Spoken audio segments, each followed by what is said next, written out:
Então, muito boa noite a todos. Nós estamos aqui mais uma vez reunidos para mais uma videoaula. Hoje nós vamos tratar de um tema muito importante do nosso curso de gnose, na sua parte prática, chamada prática de fogueio.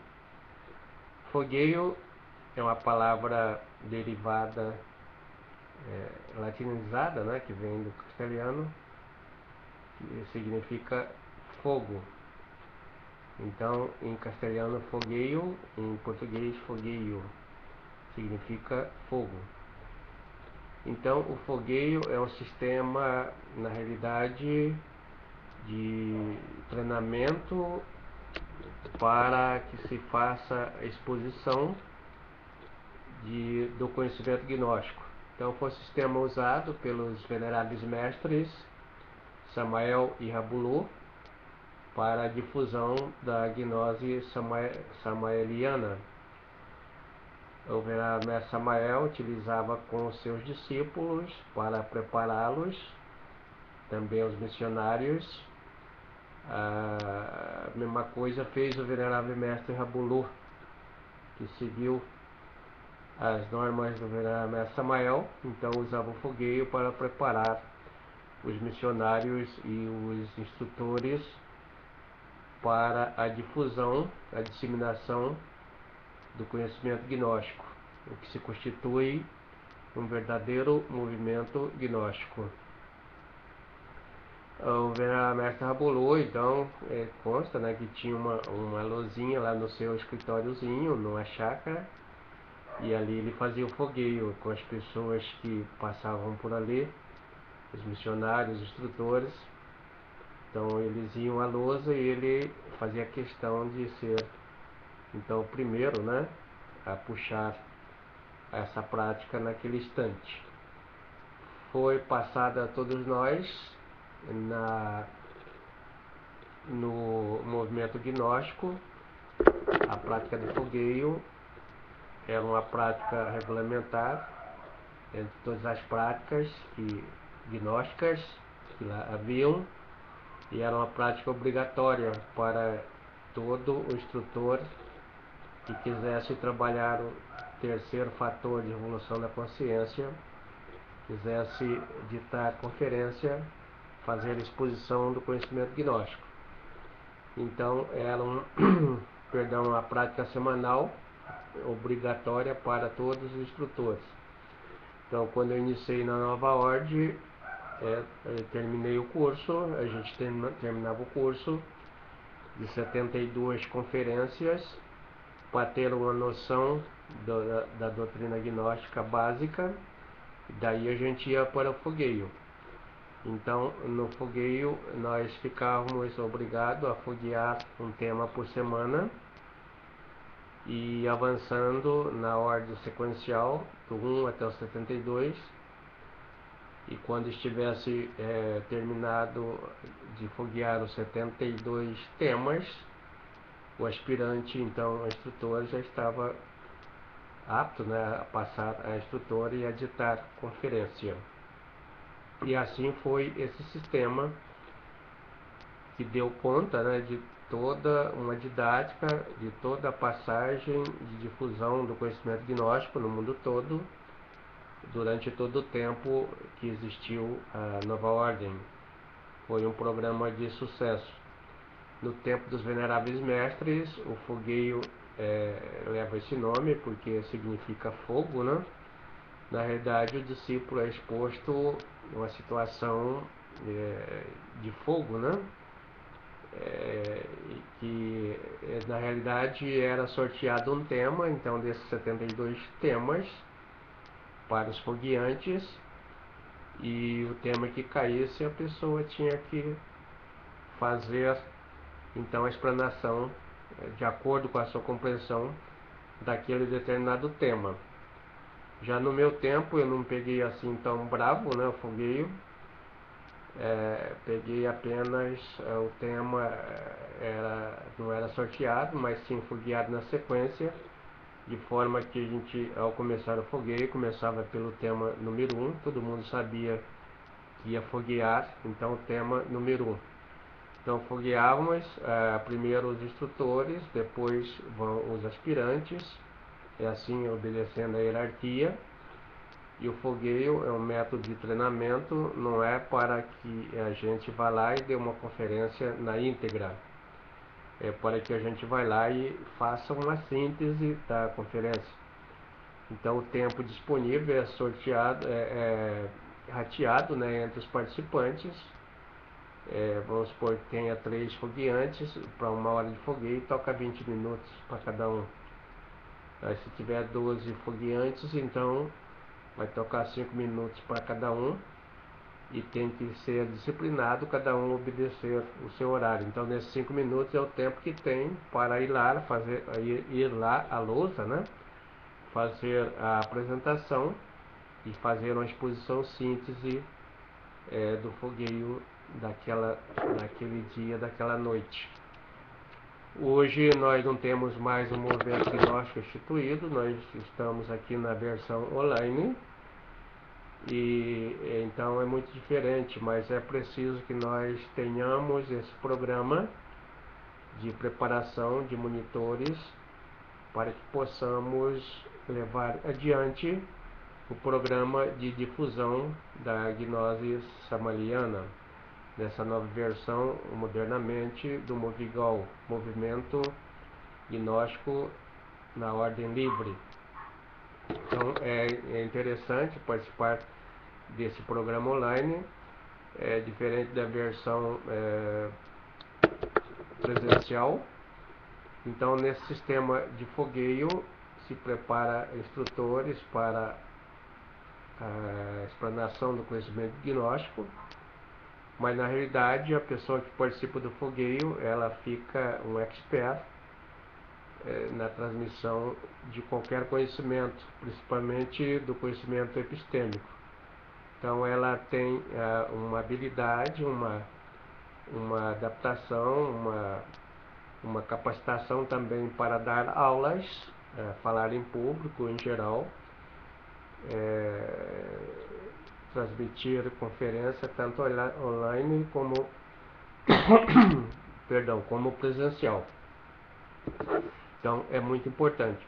Além disso, devemos dizer que o fogueio se constitui numa ótima oportunidade para o trabalho de morte em marcha. É um excelente ginásio psicológico, onde ali afloram os elementos componentes do ego, principalmente da legião da alta importância, da legião do orgulho, da vaidade. Surge eu de medos, eu de temores, etc, etc. E se estivermos em auto-observação, é uma oportunidade excelente para fazer a eliminação desses elementos psicológicos. Então, não era possível, não é possível, né, fazer um movimento gnóstico. Movimento gnóstico significa movimentação do conhecimento. O conhecimento em si ele é estático. Para movimentar precisa de pessoas. Então essas pessoas que vão movimentar são os instrutores. Então dizia o venerável mestre Rabulu que a instrução é a forma mais elevada que tem um estudante gnóstico para praticar o terceiro fator de revolução da consciência. Então é uma forma de caridade da mais alta expressão, nos termos crísticos, né, de Jesus Cristo, que ele preparou os seus apóstolos para que levassem a boa nova.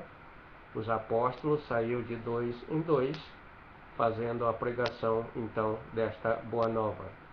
E este então é o terceiro fator, de dar de comida para quem tem fome, de água para quem tem sede, vestir, agasalhar os que têm frio, e dar o peixe é isto, né? Significa remediar a situação do indivíduo naquele momento. Agora ensinar ele a pescar o peixe, né, para que ele seja autônomo, é dar os ensinamentos, é passar essas orientações. E uma maneira boa de fazer isto, uma oportunidade que nós temos, é o fogueio, para nós nos prepararmos convenientemente para este exercício de difusão do conhecimento. Então, o objetivo do fogueio é este, de preparar multiplicadores, preparar monitores, preparar instrutores para a difusão, para a disseminação do conhecimento gnóstico.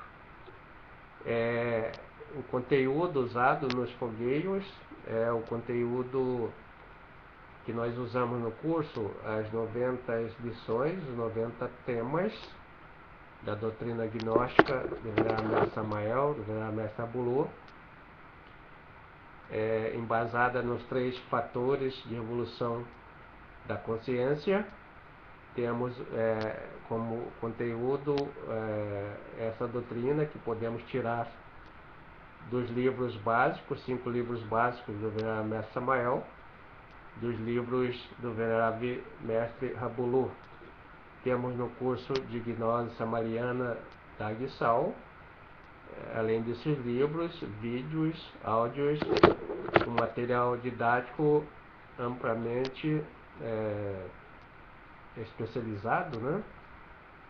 Didaticamente embasado, habilitado para recebermos todos os estudantes que ainda nos dias de hoje possuem o anelo de conhecer essa ciência transcendental, que é a gnose, a eterna ciência dos sábios. Então, para a formação desses instrutores, desses multiplicadores, desses moderadores, que nós temos o fogueio como estratégia. Nós temos então material, né? Temos a TV Websal, onde diariamente são transmitidas 2 conferências por cada moderador.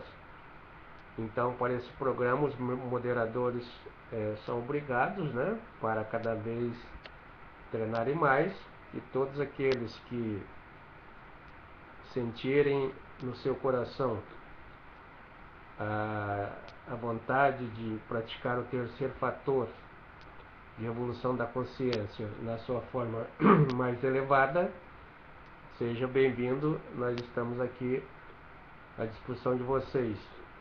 Mas eu já sei dar conferência, né? Eu não preciso foguear.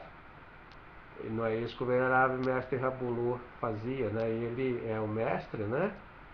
Ele sabia dar conferência e passar ensinamento diretamente do seu mestre interno da melhor forma possível, e ele era o primeiro a treinar, a dar o exemplo. Treinar para o fogueio, para essa prática, é se qualificar da mesma forma de um jogador de futebol, por exemplo, o Pelé, no seu tempo áureo. Quando terminava o jogo, o pessoal, daí a pouco, antes de ir embora, já via o Pelé no campo de novo. O que ele estava fazendo? Ele já estava treinando para o próximo jogo. Mas Pelé, você é o melhor jogador, você não precisa treinar. É aí que se engana, né? O treinamento é que faz a diferença. Então, em qualquer profissão, em qualquer esporte, o que vai fazer a diferença é o treinamento. E para nós também, comunicadores do conhecimento gnóstico, a diferença vai ser feita pelo nosso treinamento, pela nossa disciplina, em participarmos do fogueio semanalmente, pelo menos uma vez por semana. Então, quem é que participa do fogueio? As pessoas que vão foguear, que estão interessadas na disseminação, nessa prática do terceiro fator, para editarem conferências e também as pessoas que querem ouvir, aqueles ouvintes que estão ali fazendo coro, estão participando de uma prática assistida pelos veneráveis mestres e elevam muito o nível dos participantes do fogueio ao fazer perguntas fortes, né, elevadas, para forçar a capacitação, a formação do instrutor, do moderador. Então o participante também está fazendo uma prática, pode fazer um comentário, pode simplesmente chegar ali, dizer o seu nome, fazer uma apresentação pessoal, já participou do fogueio, já fez essa prática, é um merecedor de dharmas, né? Como promete o Venerável Mestre Rabulu, o Venerável Mestre Samael, de natureza espiritual. Então, ao participar de um fogueio, de uma conferência gnóstica, online ou presencial, ela é diferenciada do conhecimento epistêmico. Todos nós nos preparamos para ouvir e obedecemos a regra fundamental da comunicação, que vale para os fogueantes. A regra fundamental da comunicação diz que no envio de uma mensagem do emissor até o receptor, só pode ter um emissor, pode ter vários receptores, mas emissor é só um. Quando tem mais de um emissor que falam paralelamente, cria-se uma competição sonora, cria-se ruído na mensagem, a mensagem não chega ao receptor. Então aqui para nós, nas conferências, também vale essa regra. Às vezes, pelo simples fato de uma pessoa estar falando ou estar passando um vídeo, a outra digitar alguma coisa, já desfocaliza a atenção dos participantes. No fim, acaba ficando a fala, né, do monitor, ou vídeo, ou qualquer coisa que esteja passando, fica com um pano de fundo. E se não tomarmos cuidados, o ego nos leva por aí, porque o ego é inimigo da disciplina, então ele quer a desordem, e a gente acaba fazendo ali daquele espaço, naquele momento, na realidade, uma sala de bate-papo, e não é esse o objetivo. Então é preciso que nós vamos nos enquadrando, né, vamos nos disciplinando, vamos nos educando dentro do processo da agenda ensinado pelo Venerável Mestre Rebulu, que devemos estar fazendo uma coisa só por cada vez, uma coisa em seu tempo. Então, vale também para o fogueio a regra da comunicação, do conhecimento epistêmico, onde todo bom comunicador que fez o curso de comunicação, ele sabe das regras básicas. Então o bom comunicador, ele se preocupa já pelo olhar. Como é que a gente vai olhar, né, o nosso interlocutor, os nossos interlocutores, a plateia, né, que está nos assistindo? Uns dias que nós temos que olhar fixamente, outros dias que a gente tem que ter um olhar de para-brisa, né, de barro, o para-brisa de um carro, vai para lá e vai para cá. Afinal, qual a maneira correta? A maneira correta é nós sermos natural, numa comunicação natural. Nós gostamos, né, quando as pessoas olhem para nós fixamente, né, quando está falando no nosso olho, e também quando estamos falando, nós devemos olhá-la fixamente no olho. Então é assim que fazemos com os nossos interlocutores. Se tem muita gente, não vamos ficar olhando o tempo todo para uma pessoa só, que ficaria demasiadamente chata para as outras, e elas perceberiam e teria ruído na comunicação. Então o importante é olharmos de cada vez para uma pessoa e tentando varrer todo o campo visual, todas as pessoas possíveis. Então não devemos olhar fixamente o tempo todo para um só lugar e nem ficar para a brisa muito rápido, né? O olhar para divagando, né? De um lado para outro o tempo todo. Então esse é nosso modo de visual.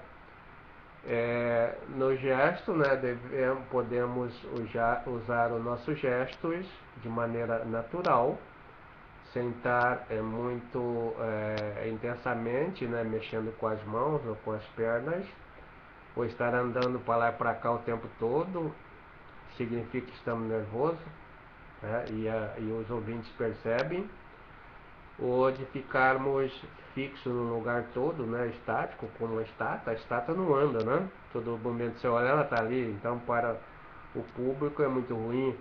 Então devemos ter o equilíbrio entre não ficar parado e entre não estar movimentando muito. Movimentar adequadamente, naturalmente, com consciência desta movimentação para que não caia em exagero e para que se mantenha o equilíbrio. Então, outra coisa também muito importante que surgiu lá pelos anos de 1960 na história da comunicação, todo comunicador sabe disto, é a entonação. Então, a entonação de voz, se vocês prestarem atenção, as emissoras televisivas, as emissoras de rádio, né? Todos os seus locutores, se você ouvir um, dá a impressão que está ouvindo todos, né? Todos falam quase da mesma forma. Então isto é uma patente da emissora e é escondida a 7 chaves, né? Chama-se entonação. Nesta entonação nós podemos treinar. Isto significa você saber colocar ênfase na frase da maneira correta. Você pode colocar no final da frase, na última palavra, você pode colocar na frase inicial, você pode colocar em todas. Se você pegar, por exemplo, para o pessoal mais antigo, né, o comunicador extraordinário que era referencial nos cursos de comunicação, todos queriam aprender a sua maneira, né, estudar no seu perfil de comunicação. Ele dizia assim: hoje nós vamos transmitir diretamente de Nova York. Vamos dizer que por aqui está tendo uma movimentação e o povo está muito tenso. Todos vão receber essa informação no Brasil e poderão dizer daí, aqui também está igual. Então este era o Paulo Francis, né? Se vocês observarem, ele colocava ênfase na última palavra. E o outro muito importante era o Boris, né, Cassioli, que articulava colocando ênfase em cada palavra. Hoje nós vamos transmitir diretamente de Nova York. Então ele colocava ênfase em cada palavra. Aí cada um tem a sua maneira. A maneira natural também é muito importante, mas com consciência. Colocar a entonação é extremamente importante para fugir da monotonia. Quem fala o tempo todo num só tom, sem colocar essas ênfases, fica muito monótono, né? E aí vem o sono e o pessoal dorme. Então é importante a movimentação, a gesticulação e a entonação para que cria uma certa vivacidade na comunicação. E por último, para nós comunicadores, o que interessa aqui, gnósticos, né? É o ensinamento gnóstico, o conhecimento gnóstico. Quando nós falamos, independente de entonação, de gesticulação, para nós o mais importante é o vivenciamento daquilo que estamos falando. É preciso que nós que a gente vá praticando aquilo que se está predicando, que está falando. Quando nós falamos aquilo que não praticamos, as pessoas possuem intuição e isto não causa nenhum impacto nas pessoas que ouvem. Mas quando nós falamos aquilo que praticamos, então isto é altamente impactante, vai impactar as pessoas que ouvem e a nossa comunicação vai ter ressonância. Mas daí você pode dizer, você que está preparando, né, mas eu não tenho preparo e eu vou esperar me preparar adequadamente para depois eu passar conferência ou passar ensinamento para os demais. E aí é um erro, porque se nós formos esperar a ser mestres, né, então vai demorar muito, não vai ter mais ninguém para aqui. Então a maneira correta é, à medida que nós vamos nos apropriando do conhecimento gnóstico teórico, vamos vivenciando e também vamos já passando para os demais, porque no ato de passar, no ato de transmitir conferência, ditar conferência, no ato de ensinar as outras pessoas, elas aprendem, mas quem aprende muito mais é a gente mesmo. Então vale a pena, obrigado para todos, que todos possam se preparar adequadamente, à medida que for preparando, também possa ir compartilhando e transmitindo isso para os nossos semelhantes.